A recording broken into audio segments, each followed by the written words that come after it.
سلوا التاريخ كم مجدا سطرنا على صفحاته وبه تغنى. به نام خداوند جل جلاله. محمد رحیم صالح هستم، عضو انکشاف مسلکی مدرسین دائمیت معارف. سمینار امروز خیلی موثریت زیاد داشت و در مورد نکات مهمی را در مورد امر بالمعروف، اهمیت امر بالمعروف، جایگاه امر بالمعروف در اسلام و اینکه چی تغییراتی میتونه امر بالمعروف در جامعه به وجود بیاره و دقیقاً که جامعه ما و شما یا جامعه اسلامی است و نیاز داره به تو سمینارها و همچنان کادر علمی ما و اعضای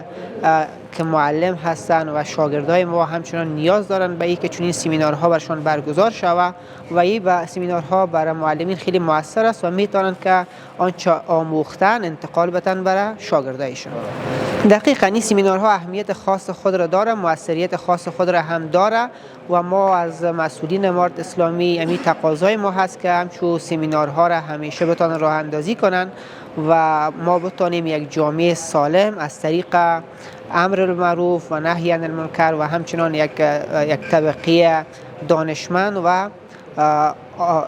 آموزش دیده بتونیم داشته باشیم.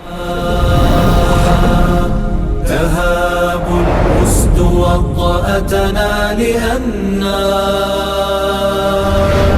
لغير الله كلا ما